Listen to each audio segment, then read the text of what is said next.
Hello guys, जय हिंद, वंदे मातरम। आपका स्वागत है आपके चैनल स्टडी विद आचार्य में। आज हम लाए हैं मैथ के पेडागोजी की वीडियो का पार्ट 2। अगर आपने पार्ट 1 नहीं देखा है तो वो बनाया था हमने वैन हिले से संबंधित, जिसमें से 2 क्वेश्चन आते ही हैं। तो प्लीज़ जाइए और वीडियो को देखिए। वीडियो बहुत अच्छी है और उसमें से आपको 2 क्वेश्चन ज़रूर मिलेंगे। वो मैथ की पहली वीडियो थी जो कि वैन हिले से संबंधित थी, और आपके सीटेट के पेपर में वैन हिले से संबंधित 2 क्वेश्चन आपको ज़रूर देखने को मिलेंगे। अगर आपने चैनल को सब्सक्राइब नहीं किया है तो प्लीज़ चैनल को सब्सक्राइब कीजिए, लाइक कीजिए और कमेंट करके हमें बताइए कि आपको कौन सी वीडियो मैथ से संबंधित चाहिए। तो चलिए ज़्यादा देरी ना करते हुए शुरू करते हैं आज की अपनी वीडियो, जिसमें कि मैथ की पेडागोजी के बहुत ही इम्पोर्टेंट क्वेश्चंस होंगे। तो देखते हैं आज का अपना पहला क्वेश्चंस। पहला क्वेश्चन है, निम्नलिखित कथनों में से किसमें संख्या 3 का प्रयोग क्रम सूचक भाव में हुआ है।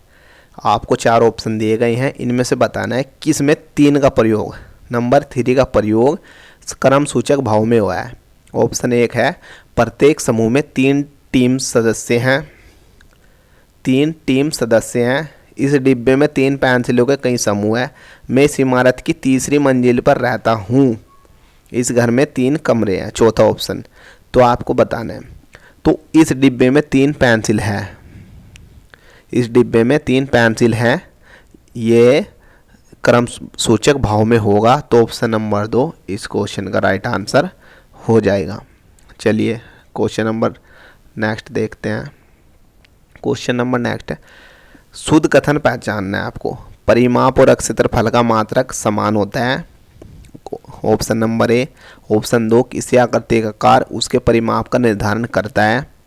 ऑप्शन नंबर 3, यदि आकृति का क्षेत्रफल समान हो तो उनका परिमाप समान होगा। और ऑप्शन नंबर 4, यदि 2 आकृतियों का परिमाप समान है तो उनका क्षेत्रफल समान होगा। तो आपको पता है कि किसी आकृति का आकार उसके परिमाप को निर्धारण करता है। अगर किसी कोई वर्ग है, आपको पता है वर्ग का परिमाप होता है 4 इंटू भुजा, यानी कि 1 2 3 4 भुजा। तो किसी आकृति का आकार उसके परिमाप को निर्धारण करता है। तो इस क्वेश्चन का आंसर ऑप्शन 2 हो जाएगा। नेक्स्ट क्वेश्चन देखते हैं। गणितीय पाठ्यक्रम के संबंध में शुद्ध कथन को पहचानिए। ऑप्शन नंबर ए, समझ को बेहतर करने के लिए ऋणात्मक संख्याओं की संकल्पनाओं का परिचय प्राथमिक स्तर पर देना चाहिए। ऑप्शन 2, क्षेत्रफल का मापन संकल्पनाओं का परिचय केवल उच्च प्राथमिक स्तर पर देना चाहिए। ऑप्शन नंबर 3, बीजगणित विचारों की नींव प्राथमिक स्तर पर डाली जा सकती है। और ऑप्शन नंबर 4, बिनों की संकल्पनाओं का परिचय केवल उच्च प्राथमिक स्तर पर देना चाहिए। तो केवल वाले तो आप हटा दीजिए, क्योंकि पेडागोजी में जो केवल वर्ड होता है वो निगेटिव होता है। और बीजगणित की नींव प्राथमिक स्तर पर डाली जा सकती है। तो इसमें पहचानना शुद्ध, तो शुद्ध कथन होगा, समझ को बेहतर करने के लिए ऋणात्मक संख्याओं की संकल्पनाओं का परिचय प्राथमिक स्तर पर देना चाहिए। तो ऑप्शन नंबर ए इस क्वेश्चन का राइट आंसर हो जाएगा। चलिए नेक्स्ट क्वेश्चन देखते हैं। प्राथमिक स्तर पर गणित पढ़ाने के लिए निम्नलिखित में से कौन सा पहलू अत्यंत महत्वपूर्ण है। आपको 4 ऑप्शन दिए गए हैं, इसमें से बताना है कौन सा पहलू अत्यंत महत्वपूर्ण है। उच्चतर पढ़ाई और रोजगार के लिए तैयार करना, ऑप्शन 1। ऑप्शन 2, प्रौद्योगिकी के लिए प्रोत्साहन और तैयारी कराना। गणित को बच्चों के जीवन के अनुभवों का भाग बनाना, या परिकलन में परिशुद्धता का विकसित करना। तो आपको बताना है जिसमें भी जीवन को अनुभव का भाग जोड़ना होगा ऑप्शन में, वो ऑप्शन बहुत इंपॉर्टेंट होगा और वही इस क्वेश्चन का राइट आंसर है। गणित को बच्चों के जीवन के अनुभव से जोड़ना है, एक शिक्षक के लिए इम्पोर्टेंट है। तो ऑप्शन नंबर 3 इस क्वेश्चन का राइट आंसर हो जाएगा। नेक्स्ट क्वेश्चन देखते हैं। निम्नलिखित क्रियाकलापों में से किससे विद्यार्थी में त्रिविम विवेचना दिक् स्थान की समझ विकसित होने की सर्वाधिक संभावना है। चौपड़ आकृतियों को पहचानने की। ऑप्शन नंबर 2, आंकड़ों को निरूपित करने के लिए दंड आलेख खींचने की। ऑप्शन नंबर 3, एक संख्या चार्ट में नमूनों को पहचानना। और ऑप्शन 4, सुडाकू पहेली को हल करना। तो जो इस क्वेश्चन का आंसर होगा वो होगा चौपड़ आकृतियों को पहचानना। चौपट आकृतियों को पहचानने के लिए त्रिविम विवेचन दिक् स्थान की समझ विकसित होने की अधिक संभावनाएं है। चलिए नेक्स्ट क्वेश्चन देखते हैं। बच्चों को भिन्न की संकल्पनाएं पढ़ाने के लिए निम्नलिखित में से क्या अत्यंत उपयुक्त है। अगर हमें बच्चों को भिन्न की संकल्पनाएं पढ़ानी है तो इनमें से क्या बहुत ज़रूरी या बहुत इंपॉर्टेंट है।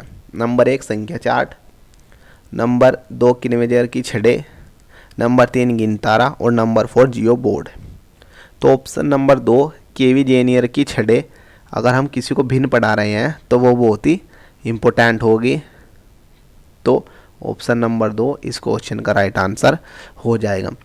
आप ध्यान रखें, बच्चों को भिन्न की संकल्पनाएं पढ़ाने के लिए, बच्चों को भिन्न की संकल्पनाएं पढ़ानी है तो केवी जेनियर की छड़े इस क्वेश्चन का राइट आंसर हो जाएगा। नेक्स्ट क्वेश्चन देखते हैं।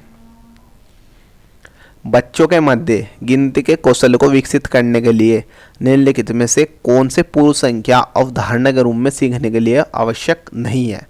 आपको क्वेश्चन ध्यान से पढ़ने हैं, कौन सा आवश्यक नहीं है आपको बताना है, कौन सा आवश्यक नहीं है।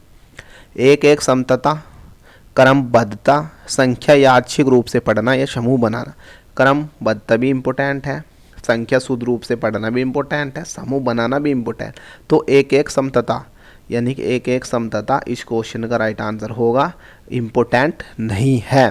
क्वेश्चन में पूछा है कि बच्चों के मध्य गिनती के कौशल बढ़ाने के लिए कौन सी अवधारणा इम्पोर्टेंट यानी कि महत्वपूर्ण नहीं है या आवश्यक नहीं है। तो चलिए नेक्स्ट क्वेश्चन देखते हैं आज का अपना।